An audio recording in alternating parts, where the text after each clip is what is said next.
Meditation. Is it of the devil? Or is it just totally awesome? Meditate on it day and night and night, night.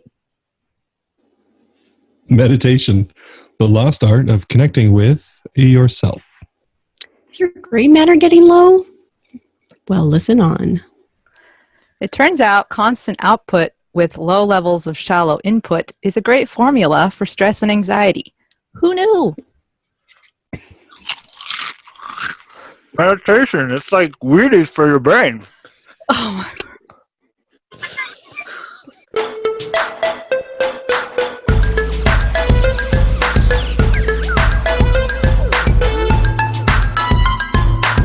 Welcome to the Epoch Podcast, your weekly dose of mental foreplay. My name's Matt. I'm Jen. I'm Austin. I'm Joni. I'm Christina. I'm David. And this week we are talking about meditation, or as I like to call it, Mystic Matt time. What do you guys call it? I don't know. I personalize it. Can't personalize it quite so nicely. My name's not Matt, so I have to keep the alliteration. I call it Mystic Me Time. Oh, yeah, there you go. Nice. I don't know. I originally delved into meditation around the year 2001, and then took a huge gap off. Marine Corps brainwashing kind of removed the motivation to meditate for a while. But I've been back at it for, I don't know, say a solid half decade at least, and definitely taking a different approach this time around. But the results, I would say, have been pretty awesome. There are so many different kinds of meditations, but I think maybe we should start with why it is important to meditate. I mean, so many different people say it's important to, but why is it important to? Yeah, I think in our culture, especially that Western mindset, it's like, well, why meditate? Just take a drug. Why meditate? Just go exercise. Why meditate? Go to church. And it's like there is a disconnect from the individual to themselves in our culture because we have so many screens. So many screens that we engage with, and we think we're connecting. We think we're connecting with other people. I mean, we've done multiple podcasts about the digital age and some of the challenges that the digital age brings us. I think implicit inside of those challenges is the disconnect from yourself. And that's hence my lead and hook was, meditation, the lost art of connecting with yourself, because there is such a tendency in our culture to kind of, I don't know, pretend like you know yourself, and that self-awareness dies, and that internal dialogue often becomes very toxic, and the stress. If you talk to any modern doctors, there's now an entire field of study that basically says that death is the greatest disease, and I think it's 85% of medical expenses can be traced back to stress and the disconnection from self and the constant low stress environment. And so in theory, meditation is supposed to tackle those things. And if it is true, which I tend to believe it is, then it would stand to reason that maybe meditation should be taken very seriously in our culture, even to the point of being taught in schools. And there are schools I know in England that are teaching mindfulness, which is a form of meditation, I would say.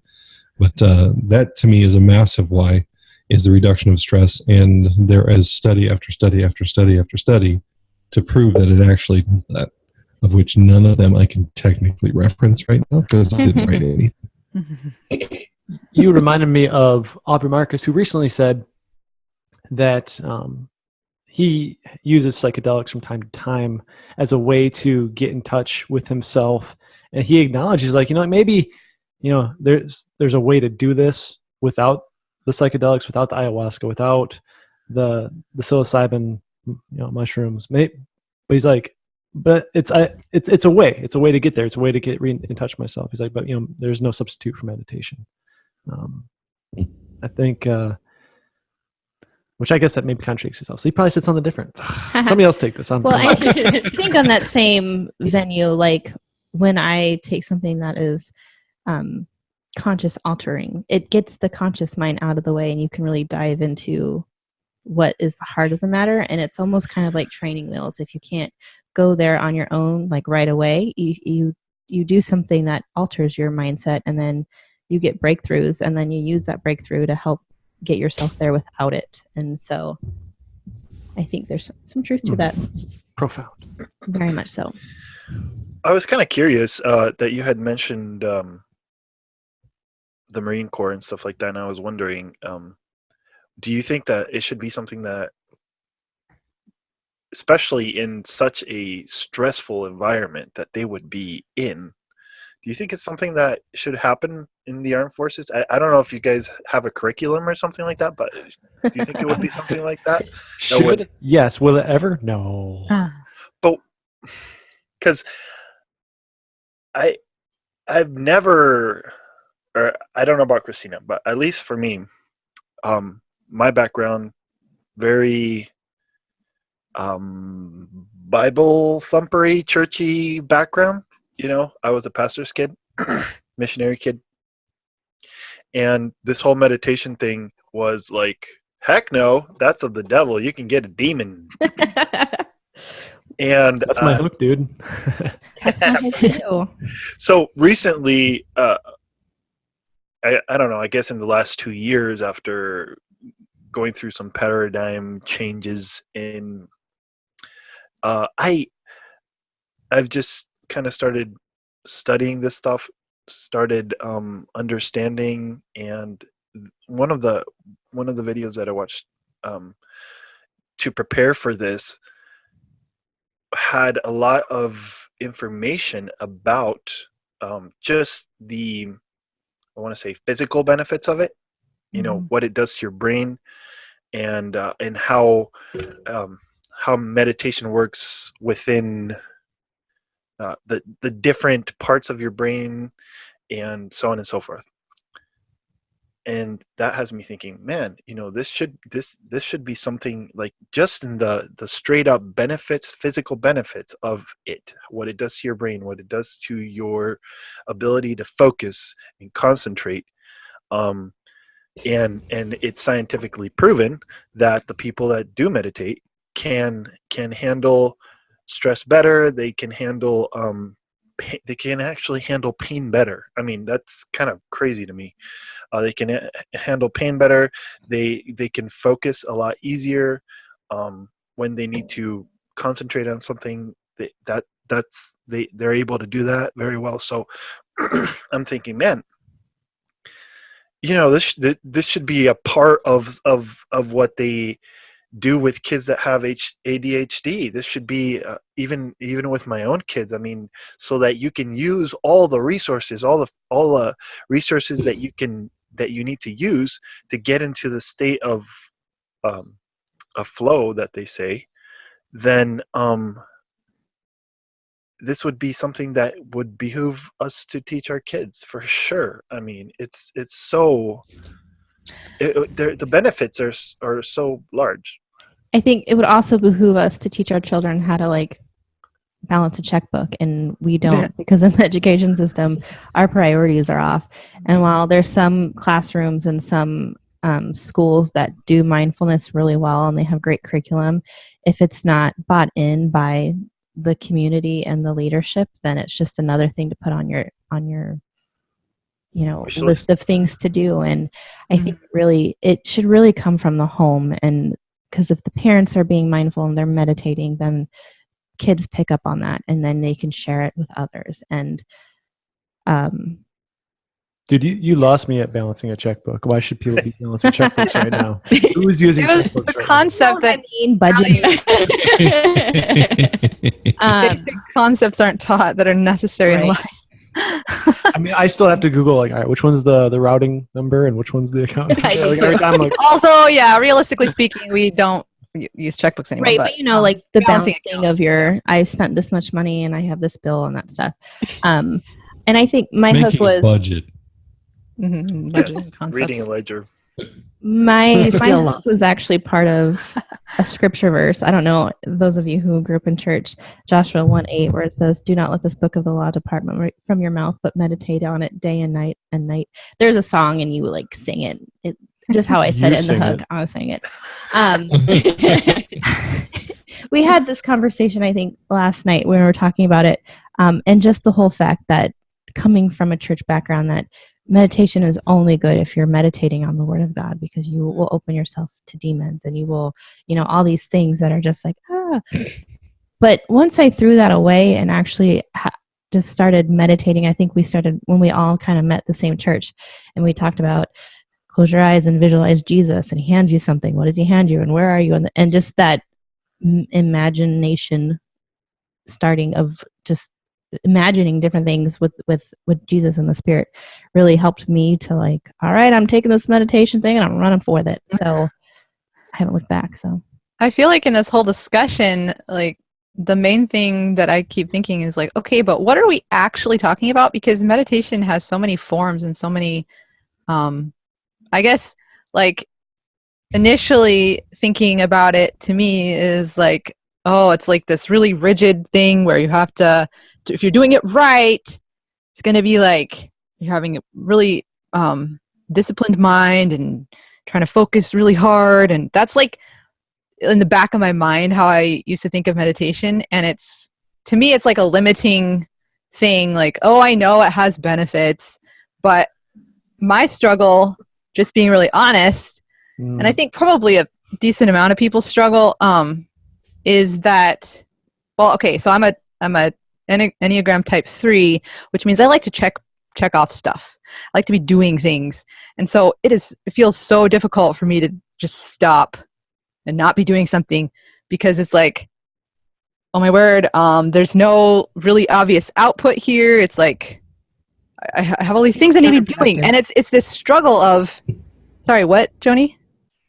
It feels counterproductive. Yeah, it feels like, and I know consciously that it's very necessary, very useful. That's why I said, like, just always outputting, that's not going to be the most, you're not going to have the most effective output unless you're getting really good input. Obviously, that's just like kind of logical.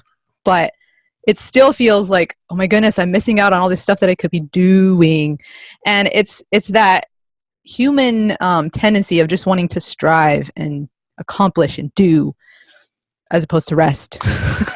And so that to me, yeah, what? I want to thank you for confirming last week's podcast episode for New Age Christianity, in which I talked about that type of personality, how meditation probably doesn't work. I actually missed that one. I haven't heard that one yet. But for me, like what I've been doing as we went into this topic, like it just feels so, it feels like a should thing to me, because I know it's good. It feels like eat your vegetables, even though I like some vegetables, like eat your vegetables, but what I've been doing in this research is kind of expanding my view on it, that it doesn't have to look so specific. It can be very, and it's so obvious, but like, unless I'm choosing to open my mind to really pursuing it, and prioritizing, I guess I should say, it's not something that I'm going to think about, I guess, but that you can meditate obviously while doing other things, like Matt's mystic whatever time. Mystic Matt time. Matt time. Matt, I think he mentioned in the past that he does it like in the sauna and stuff. Like he combines it with other things, and so combining it with something that you find enjoyable, and it feels, because to me the biggest thing that's useful to me is when I can combine something that I really like doing with something that I feel like I should do, and then, or that feels like it's productive in some way. Then to me, it's like an excuse to do something I enjoy because it's also productive. So meditation to me is like a thing that I should do. And if I combine it with something that I want to do, then it can be like, oh, good, yay. As opposed to, oh, okay, I'm going to sit here and try to be calm. Well, one of the things that I found was that, and you can Google different types of meditation, how many types of meditation are there? Yeah. And Nobody knows. I found one, there's 3 types of meditation. Another person said there's 6 types of meditation. Another person said there's 23 types of meditation. Oh yeah, there's And gotta then be a lot. Clearly 24, but anyway. Right. But I think there are categories of meditation, and the 3 main ones that I found, and you can even divide these further, but if you want to look at the 3 main ones, I found focused attention meditation, open monitoring, or self-transcendent. So focused attention, that one works on like clearing your mind and the stillness and emptying your thoughts. And in my research, I found that that one actually affects the gamma brainwave. And maybe, Matt, I know you know some about the brainwaves, but the focused attention affects gamma, open monitoring, like mindfulness. So you're opening yourself up, you're being aware of your surroundings. So you could do that while washing the dishes. You could do that while vacuuming. It's like you're watching your thoughts, right? Yeah, watching your Observing thoughts, yourself. letting your mind just think, but you're doing it intentionally. And that this actually opens up theta brainwaves. And then the self-transcendent is like transcendental meditation, which I'm actually least familiar with. Maybe someone can expound on that. But that actually opens up your alpha brainwaves. So they're actually, there's 3 different kinds, and they're actually different things in the brain. So, I mean, if you want to take a healthy look at incorporating meditation into your life, I think your life could include all of these in some form.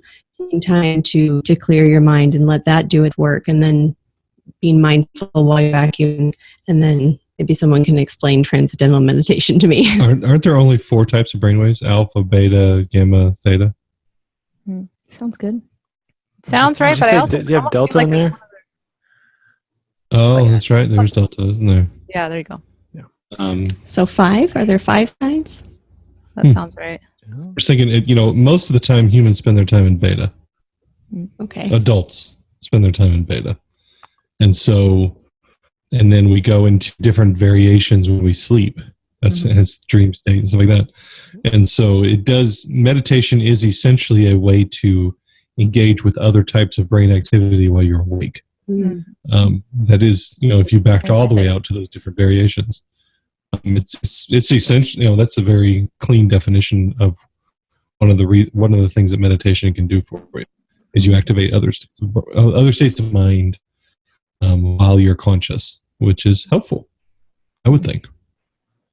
Totally. But I've been doing TM, transcendental meditation, for the last month and a half, and it's one of those things I don't go into, and I've been trying to do it every day, at least in the morning, and I've been pretty consistent. And then there's times where if I can't do it in the morning, I've like today actually I didn't have time to do it in the morning, but I went in the afternoon after doing studies on meditation. I went to a little park and sat in my truck and listened to some music and had some time. And the basic premise of TM is that you give your mind something to focus on that doesn't mean anything. And so, they want you to go through all this training, and you can. And I think having training is not a bad idea. One of the main things you get from that training is a mantra.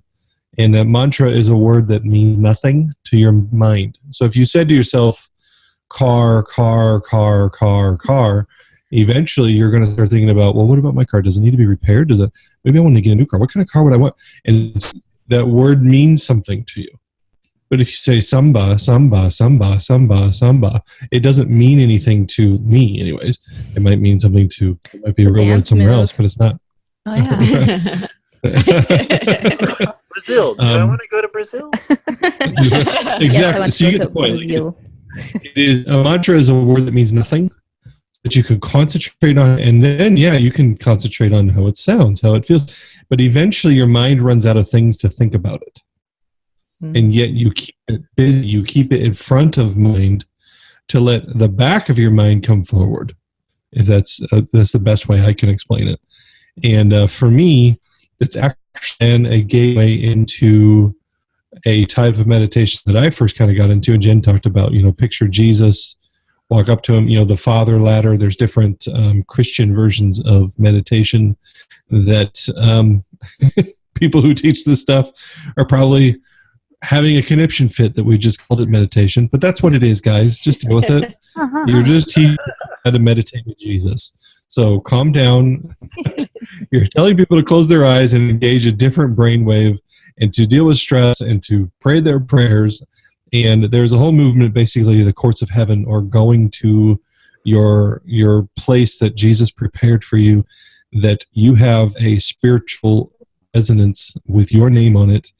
And there's a visual representation of a garden and a mansion and a mountain with a castle and all this stuff that you can get great meaning from if you understand typology or allegory. And we engaged with this for a while a few years ago under the teachings of Ian Clayton. I have some very good friends that are still in that community, and it's a beautiful community. I did find, like Christina was talking about, that largely it became a have to.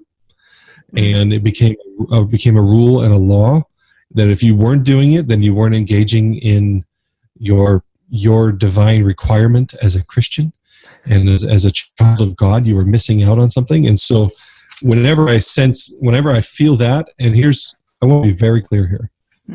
This is, Ian Clayton and Arun Buldanchani and those guys they do not teach have to. They teach freedom and grace, and like, if you do this, you can find great joy. Certain hearers, like myself, you can hear have to very easily. You can hear law, and you can receive rules from somebody who's teaching something that gives them freedom. So, because you know how I know this? As a teacher, I try to hand out freedom all the time, and half the people who listen to me hear a bunch of rules and things they have to do. Right. And you could be listening to this podcast, and we're saying, hey, meditation is really good for you. And you could walk away going, guys, I have to meditate. If I don't meditate, God's going to be mad at me. That's not what we're saying, but it could be what you're hearing. And so you judge a message by the fruit in yourself. That's a total side note, but I just want to be very clear, because I am going to tell you that what Ian Clayton teaches produced in me a fruit of have to, law-based works. I must go to my heavenly place and go to the courts of heaven, and I need to do all these things in order to be righteous and in order to change my life, and blah, blah, blah, blah, blah, blah, blah. And I've seen other people get very much life from that. I got a whole bunch of rules. And so I let it go, because that is absolutely how you judge a message. But now that I've gone into TM, I've found that I would say 80% of the time that I do that mantra, I find myself in my garden. I find myself in the third heaven, experiencing my visual representation of life. And I could talk on that for 20 minutes, but it essentially is a visual, imaginative, and I would dare say it's actually real, and so on some plane, that is a place that is prepared for you, that it is transcendental. It goes beyond your body, and it goes into the heavenly realms. It goes into the spiritual realms. And that is what Ian Clayton teaches, and Justin Abram and all those guys. And I found a different gateway into there. If you listen to Ian Clayton teach, he actually kind of mocks transcendental meditation as emptying your mind so you can be filled with demons. Like, actually, Ian, I empty my mind so that I can go to heaven. So the very thing you're trying to teach people, it's judge a message by its fruit and judge the results in yourself. But transcendental meditation is essentially focus on something that means nothing to you, nothing to your mind, so that you can then let the back of your mind come forward. And in that case, for me, it is largely the courts of heaven, and not all the time. And then for me, just another side note for Christian perspective is that my mantra is often speaking in tongues, because tongues don't mean anything to me. So it's the same thing, but it's more than just one word. I don't just say samba, samba, samba over and over. I say samba, I just speak in tongues, and it allows my mind to go. And so I would say speaking in tongues and praying in tongues is actually transcendental meditation. Yeah, that's a good point. What if you're faking the speaking in tongues? Does that still work? Technically, probably. I think like one of the things that comes to my mind when talking about like the visualization and everything is my long-standing frustration with this because of experiencing aphantasia in my own attempt at visualization, which is basically just like a blank mental slate or monitor or whatever. So I think that's probably it's been one of my obstacles, I guess you could say, to meditation, to attempting to visualize, or like, I feel like it would be, I feel like it would be a lot easier if I could really see things in my mind. But when it feels like a struggle or like trying to force it, that kind of shuts my desire down pretty fast. And I do know, there again, I know that it's something that I can do, but it does feel like something I need to practice and work on, which again is the should thing, because I want it, but I also, because I can't see like a time frame. Is it going to be soon? Is it going to be like years of me trying to practice this? And it feels like a should thing that I don't necessarily want to prioritize as much as I could, I guess. I don't know. But that's definitely something that kind of holds me back a little bit, I feel like. Well, I mean, maybe it's a good time right now to just kind of go around this circle. I mean, Austin just shared, you just shared, like, do you have any kind of meditation experiences that you think are valuable for people to hear? Like, maybe like beyond what was just shared? Like, I know me personally, for example, back when I said I started around 2001 meditating, I was simply sitting in a chair, closing my eyes, nothing else going on in a dark room, and just breathing in good. Mm-hmm.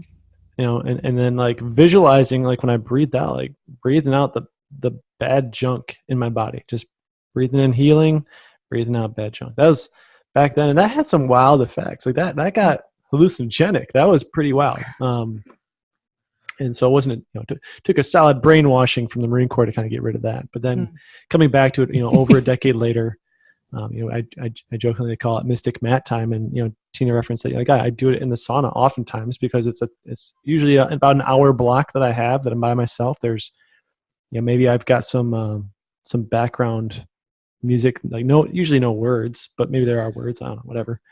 And I'm just acknowledging thoughts of it, letting it come to me, acknowledging it, letting it go. And I find, from a personal thing, like I might have some really cool creative thoughts just come to mind while I'm in that process. But when I get towards the end of that hour is like things really begin to take off, and I'm really getting some, like the bang for the buck just starts to rise towards the end. Like I'm sweating my freaking butt off in there at that point. It's like almost a strain to just stay focused yet unfocused. I don't know how you want to think about it, but it's that, it's that extra mile where I find myself like really getting some really cool breakthroughs, whether it's just acknowledging thoughts that I didn't realize I had, or beliefs that I was believing that I didn't realize I was doing, or whatever. But I usually come away, just where's my notepad? I need to write this stuff down. Like, this is amazing. So that's personal. Definitely. I do all kinds of meditation. I don't know what the titles are or whatever. It's kind of just whatever I'm in the mood for at the moment is what I do. I think something that I really took away from Psyche is checking in with yourself or your spirit and seeing what in the room can be a resource. And so oftentimes when I'm sitting down, I will say, is there anything in the room that I need to gather? And sometimes that's a Bible, sometimes that's my chakra book, sometimes that's a crystal, sometimes it's always a notebook, because I always write stuff down because I like to go back and look and see where I've come from or where I've gone. Oftentimes when I meditate, more recently I actually feel like this tingling right here in the middle of my forehead. Some people would call it your third eye. And it's just kind of a cool feeling. this week when we were preparing, I actually pulled up like one of those YouTube meditation videos where it's like, I'm going to talk to you for 20 minutes in this cool sounding voice. I was like, sure, why not? I'll try it. I laid on the couch. Lots of reverb. I laid on the couch and I got so relaxed that I like almost fell asleep. And then all of a sudden I just woke up and I don't even know what she was talking about.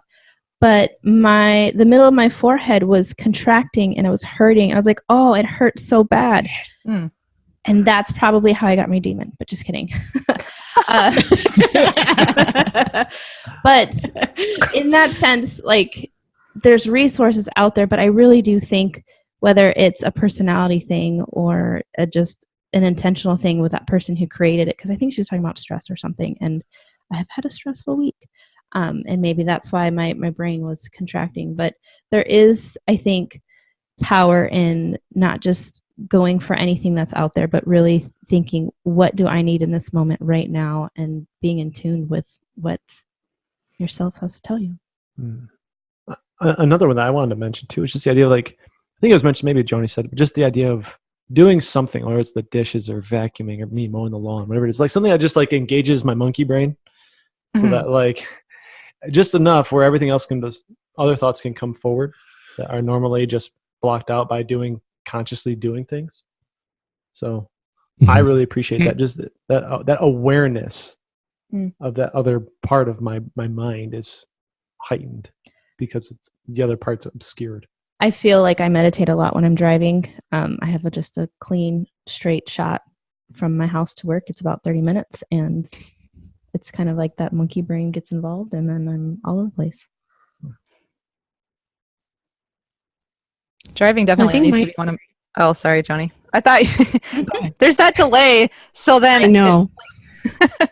Go ahead.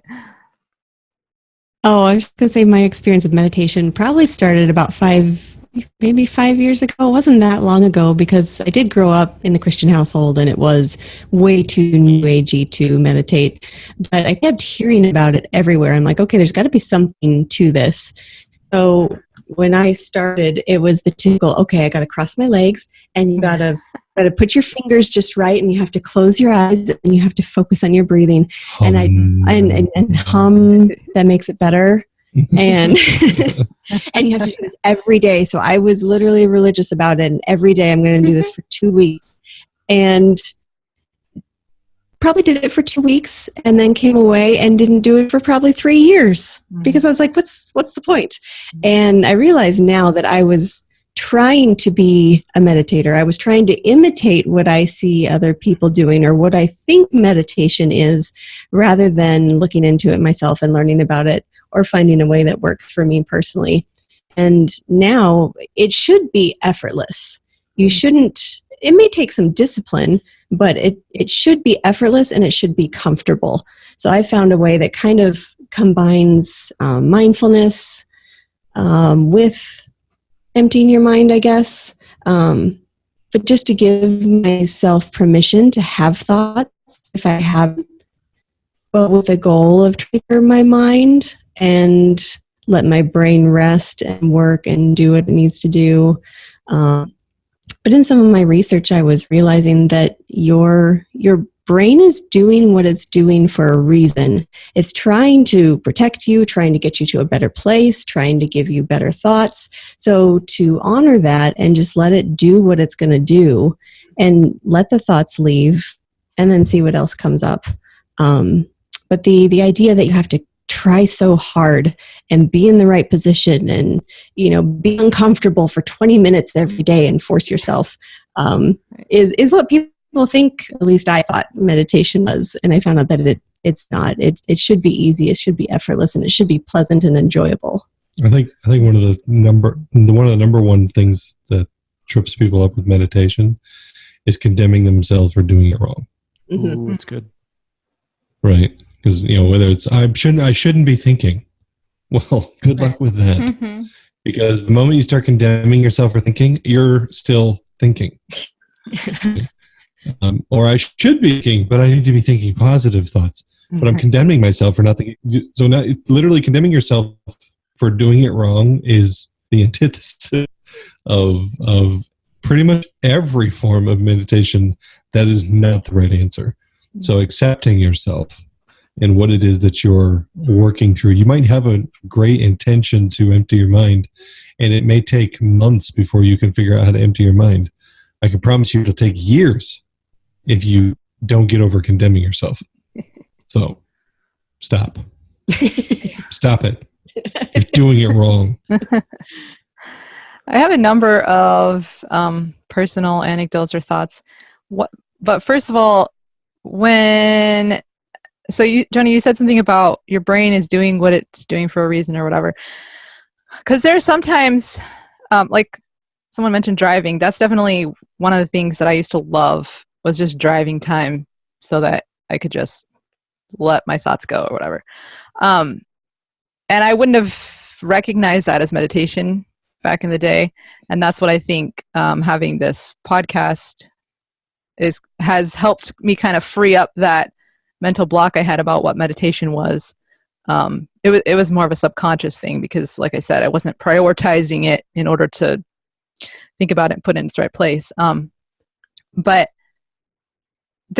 I noticed a number of times this year, especially, or I don't know especially, but at least I have noticed a number of times this year that I would be doing one of those, like you call it, monkey brain tasks, and I would be doing it for a number of hours, and I would, at the end of the time, realize I didn't really think about anything, and that kind of weirded me out. Like, what the heck? Why wasn't I processing anything? Like, what was I doing?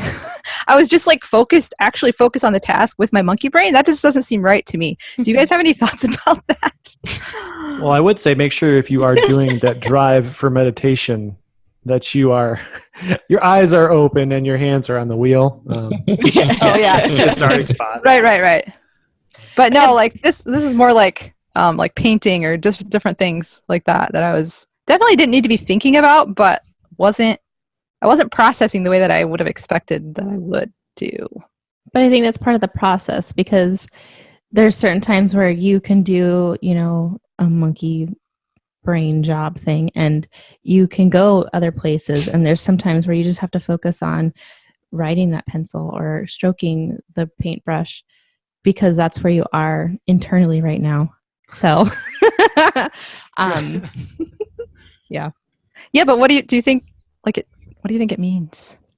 It means it's what you needed at that moment in time. There is no right formula. It's what did you experience? What did you consume for the day? How's your physical body? How's your emotional body? How's your intellect? And it all comes together, and what you need for that moment, when you're really in tune with yourself, that's what you'll get. And sometimes you get an answer of what it means, and sometimes you just have to say, hey, you know what? I really thought really intently on how to organize my Tupperware because that's what I needed for today.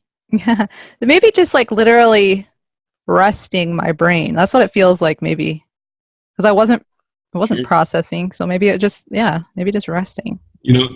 I know I've told you guys this story. I don't know if it's been recorded on one of the episodes, but this last year when we were replacing our roofs, I was on the top of the pole barn roof, and I found myself thinking about the TV show Arrow for like 5 hours. And about 4 hours into it, I'm like, what the hell am I? I'm literally just thinking about this show Arrow. What's going to happen to this character? Why did he do that? And I'm like, what is going on? That's not normal for him to just think about TV and I shows. realized, oh my gosh, I'm third-personing my own personal problems right now. And that this character, that Arrow's, Oliver Queen's dealing with stuff that I'm dealing with, I was meditating. My subconscious mind was meditating. I interpreted it as a waste of time.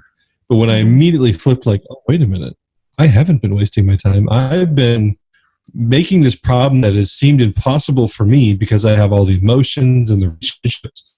But when I in TV character's life, it's easy.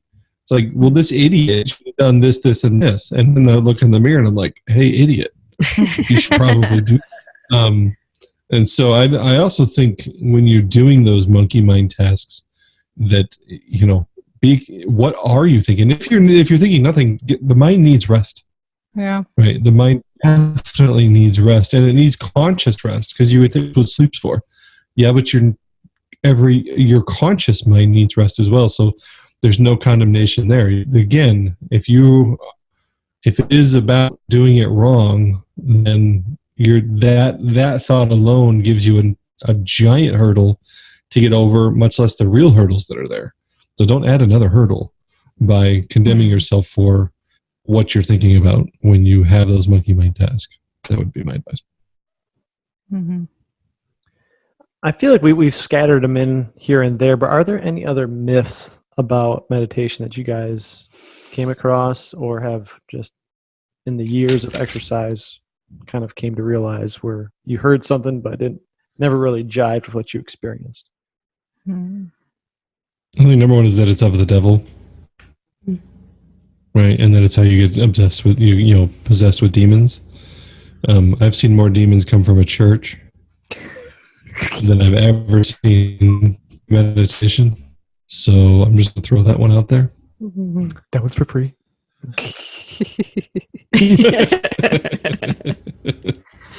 Religious demons are assholes, and we've all met them. Mm-hmm. Mm-hmm. So, sure, can demons come in through meditation? Hell yeah. They can also come in watching TV. They can come in through other people. So meditation in of itself is not inherently just a newsflash. Newsflash.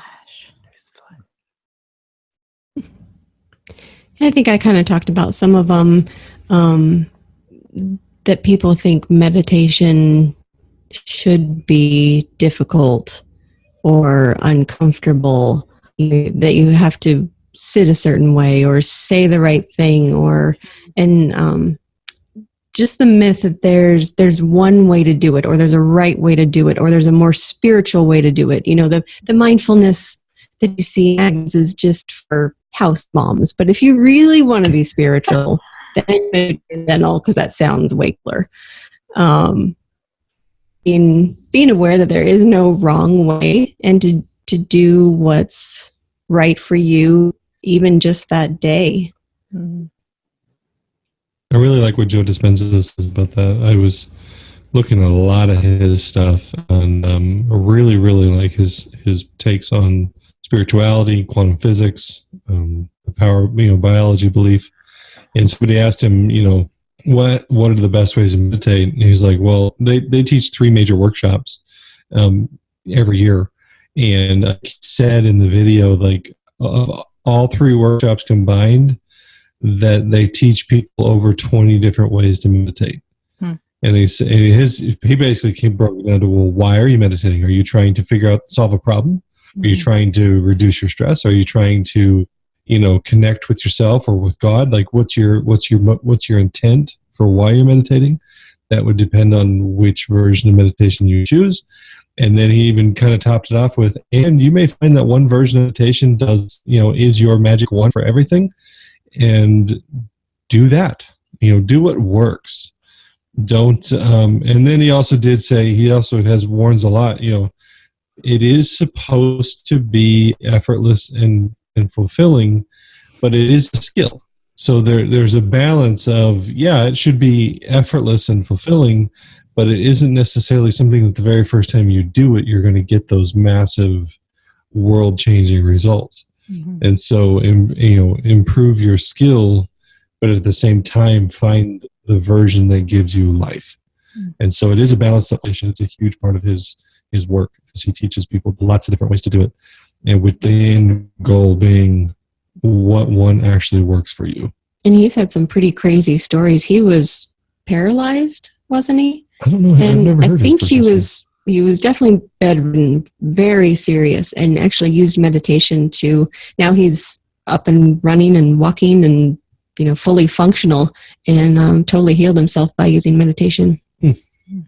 Yeah, they do these big conferences, and they'll, they have so many different studies that they've done where they'll do baseline testing before the conference after the conference, and they'll test everything from, how much hemoglobin do you have in your blood to, different cortisol levels or brainwave tests or EKGs or, EEGs. I mean, all sorts of testing on what their programs will do, and most of their programs revolve around basically activation through meditation.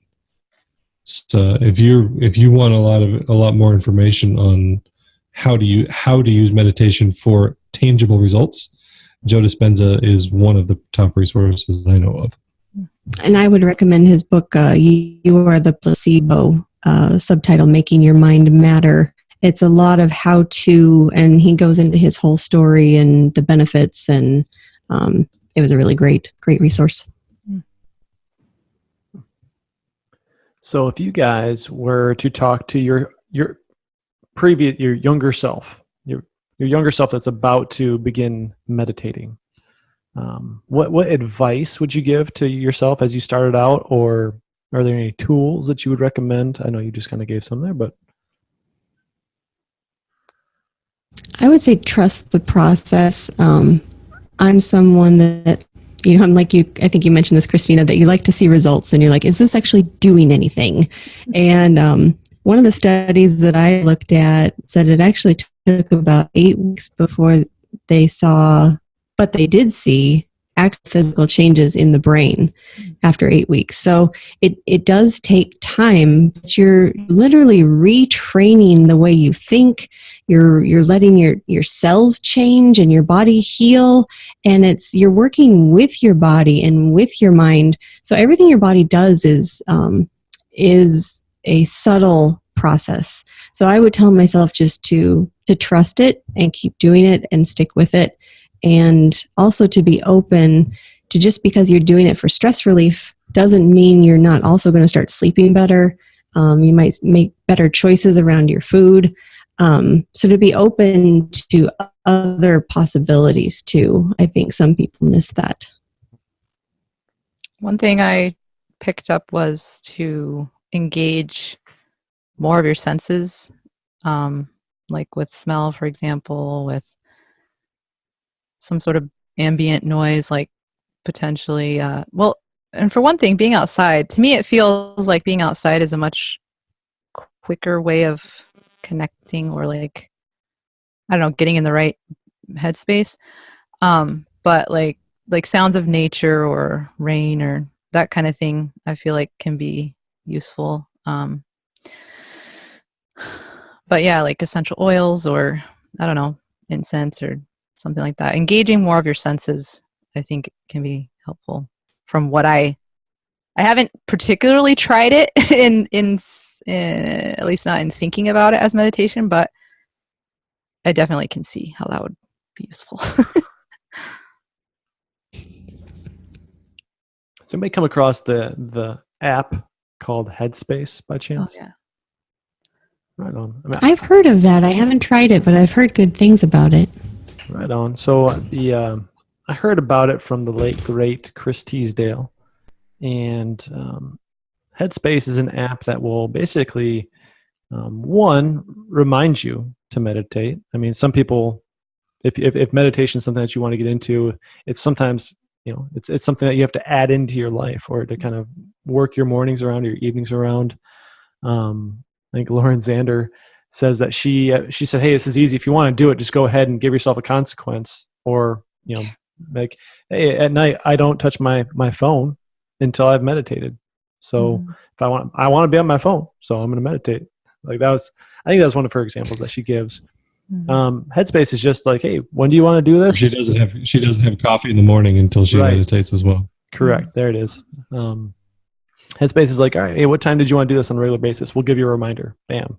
And then they're like, I understand that there's a variety of them. I've only seen the guided meditations so far, but it's not a bad place to start if you're somebody that needs a little push, little poke. I know there's also some sort of device you can get that you, like a headset or something that you wear, or headband, something that actually, like, it can, I guess, tell you what brainwaves you're activating. Sure. So that like, would be nice, so that you could like line up the way you feel when you're in those different spaces, I guess, sort of, maybe. I think it's called Muse. I could be wrong. Yeah, I that kinda- sounds right. Yeah, it's Muse, and the Sounds idea right. that like as you shift into different brain waves, like for example, it'll have like waves crashing. You know, I thought it is ocean music, but as you change gears and get deeper into it, like it will kind of give you feedback in the form of like louder waves or bigger crashing waves as a result of the brainwave state changes. I feel like I that'd be think that's a Muse. distracting. I mean, for some people it might be. I don't know. Yeah, see, yeah. Again, this is for everybody. Everybody's different, and try to give us, the one size fits all. So I don't think Right. anybody here is saying that that's the If, case. if only everyone was like me, the world would be so stupid. That took a different direction than I thought.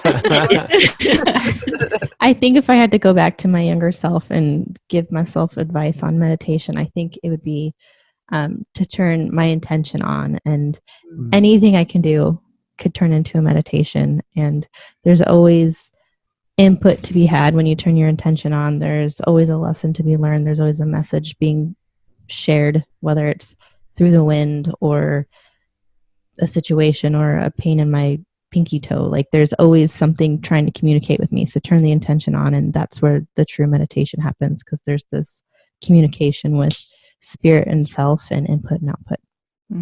That's super good, man. Like I think intent is huge. Permission is huge. Give yourself permission. Mhm. But yeah, intent, man. Like I just think about like the times I've gone into the sauna and thought, all right, here's the problem. Just gonna let it, we're gonna have that's my intent. What's the solution? And I'm just gonna see what comes. You can have a whiteboard in the office and you can draw circles around things and connect them with dots and all this kind of thing. But sometimes just letting your mind know, like, hey, here's our intent. Mhm. I'm giving you permission to go, and then letting it go and see what happens, and not just not judging each thought as it comes, but just allowing it to come and acknowledging it. I think along with that comes the reality of, so scripture talks, meditate day and night. Well, how are you going to do that? Here's the reality. People obsess over stuff all the time. Day and night. And obsession is meditation. Mhm. Make no bones about it. You are meditating on that thing. Right. If you could insert the intention and the permission and all of those things we're talking about to that thing you're obsessing about, and say, okay, so I'm my subconscious is clearly trying to figure some shit out. And if I could just trust that it will, right? Instead of judging, well, that's the wrong thing. Well, that won't work. But because obsession includes all the judgments. Mhm. So let yourself obsess, but then just watch your thoughts. Just become an observer of your obsession, and it turns from obsession to meditation Mhm. just by giving yourself permission to do it. And it's some of what kind of Joni's mentioned, like your mind is trying to figure something out. Trust it, let it. And in order to do that, you just turn on your intention, give yourself permission, let yourself be pissed, let yourself be offended, let yourself be hurt, let yourself be greedy, whatever it is. That don't judge the thoughts that come. Let yourself be petty. That's a big one, right? Well, that's just petty. That's not going to work. Like, just let them come, observe them, and let your subconscious do its work, and realize that your obsession is your subconscious begging you to meditate and begging you to let it figure it out. But you insert your judgments and you insert all of these things that if you put a different intention and give yourself permission, that obsession can easily turn to meditation. I feel like, yeah, what you said about observing your thoughts is really key there, because it is really easy to just get stuck in that cycle of a downward spiral really, if you're just letting the thoughts come. But if you are choosing to step back a little bit and observe those thoughts, and I would say, at least for myself, even dropping down into my heart and letting my heart speak to those thoughts, as I know that's not exactly just observing them, but I guess letting my heart speak as well as my mind, is the way that maybe I would say it, as opposed to getting only stuck in my mind. For myself, at least, I feel like that is a way that has, as I think back, really helped me. That I have definitely found times where I've gotten stuck in my mind so badly, and maybe that's my way of wording the observation of the thoughts is giving my heart space to speak as well. I don't know, but that's my perspective, I guess. So we've been going for about an hour now. You guys ready to rock this thing around the circle? Around the clock. Mm. Sorry. Insert nerdy joke. Aw. I don't know. I think we've had some really good conversations, and for me, I find meditation is amazing, and it's enjoyable, and I do it on the regular, and I mix it up with however I need it for the day. And so if you're out there listening and you're not sure how to start, just set a timer and sit there for 2 minutes, and then the next day for 3 and 4, and little by little, it is a skill, and it becomes easier. And get a community out there, ask questions, figure it out, because there's a wealth of it out there. There's a wealth of resources and teachers, and we've mentioned a few, and I'm sure we'll have a couple posted down below. But be adventurous, be curious, and just try it. I think for me, one of the unspoken tips and tricks that helped me, it kind of goes in the vein of stop telling yourself you're doing it wrong, is heaven forbid you fall asleep, right? Because we all remember that, like, I wanted to meditate and I fell asleep. Well, what if that's exactly what you needed, right? What if you didn't do it wrong, right? You set an intent. Your subconscious is doing more work than you realize. And it's okay if you fall asleep. Yeah, you probably don't want to, like, if you're trying to meditate right before I go to bed and I always fall asleep. Well, no shit, Sherlock. Like, yeah. But you know, if you're doing it and you fall asleep, it's okay. Don't bring that condemnation in, because next time you do it, you know, your mantra is gonna be don't fall asleep, don't fall asleep, don't fall asleep. Right. So that's not exactly the best version of this, but yeah, it seems trivial, but I think anybody who's tried meditation for very long knows that one's actually it's a sizable little permission to give yourself. It's okay if you fall asleep. I think for me, one of the things that I kind of struggled with was being bored. Mm-hmm. You know, I set aside my 20 minutes. I'm doing it good. I picked my meditation. I'm doing it. And then I keep kind of half opening one eye to see how long it's been and am I done yet? And one of the best pieces of advice that I wish I would have known years ago that I just found was to focus on quality versus quantity. Mm-hmm. That if you have a really good 10 minutes and then your mind starts to wander, and then call it at 10 minutes. Mm-hmm. That's okay. And to also be really selective about when and where, because the point is to give yourself the best experience you can, because you're doing this for yourself. Mm-hmm. So not to do it out of a should or a have to, but just give yourself the best experience. If you don't have time that day, then don't worry about it. If you have time tomorrow to do 20 minutes outside and it's just your perfect setting, then just look forward to that, and it's okay. Mm-hmm. Condemnation is key. Got it. Yeah, just the whole concept of not making it legalistic. Oh, hey, that's a little bit freeing, maybe. Right. Yeah. This is just kind of a little side note. I meant to look this up more to see if I could portray or convey it better, but something, if it intrigues you, go look into it. Maybe I ran across someone who said that every Greek myth relates to meditation. Maybe I'll put a link to that video in my article, because he did go into a couple different examples of that. But that's just a side note. Basically, what I'm taking away from this topic for myself is just shifting my perspective on meditation and what it is. One thing that I also ran into was it's not the narrow kind of focused concentration that you would maybe initially think of meditation as, but rather more of that's kind of more of like a quote unquote left brain focus concentration, but rather it's more of a right brain expansive open focus of like awe and wonder, and it can be more of like an exciting exploration as opposed to okay, I'm going to do my focus time. And I guess for myself, I kind of am going to start thinking of it more as just like a holding a space for yourself to reflect and experience and connect.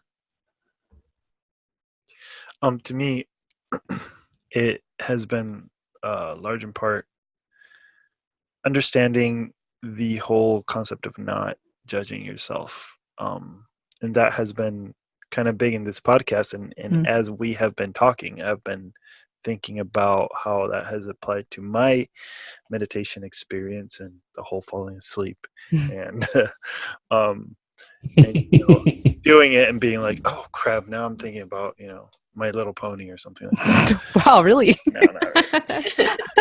This is Maybe that's my version of thinking of Arrow. So, like, what is My Little Pony trying to tell you? And so not judging yourself, not being frustrated. One of the videos that I watched said that just the act of, okay, you started wondering, okay, just come back, get back into the space. Oh, okay, I did it again. Okay, no problem. Just come right back into the space. Just that act actually is good for your brain. It's like a mental, it's like a rep, like curls, bicep curls. I don't know. Mm-hmm. So that is my biggest takeaway here. Don't judge yourself. Just keep working at it, and don't get into that space of self-condemnation or thinking you're stupid or whatever. And actually, another thing that really just was fascinating to me is not, I think Joni said this, not judging the thought, because your mind might be trying to figure something out. Don't judge the thought and just let it, just go where it needs to go, and see where it takes you, and see what is needing to be processed there. And yeah, super great. I know personally I tend to spend some of that time bouncing back and forth from like ideas related to stoicism, where you're like, just whatever's going to be is going to be, don't stress it. And then there's other times where I'm really in there and I'm embracing my active role as a creator of my reality.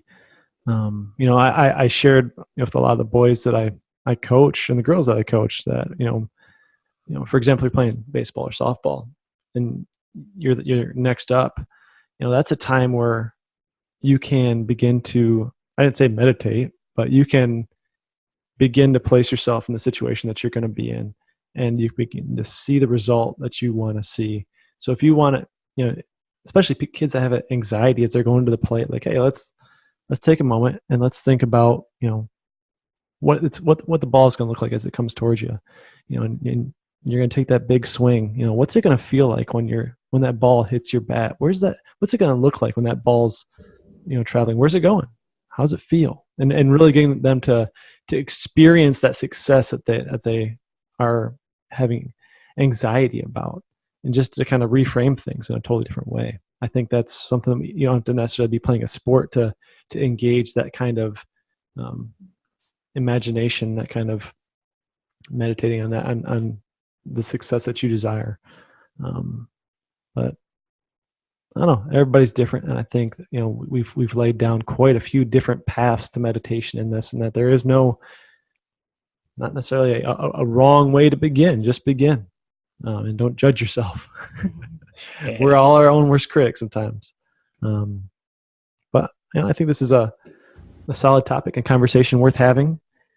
And if you want more stuff like this, by all means, we're open to recommendations, and we've got that Patreon account. You guys can support the show if you like. We've got on the mostly monthly episodes, we've got those affiliate links. You guys can find some really cool gear in there and treat yourself and treat us at the same time. Beyond that, thanks for making it to the end of the show today. I know it's an hour of your time, and for some people that's a hard hour to carve out, but you did, so thank you. See you next week. Ciao. Thank you. Peace. Peace. Bye.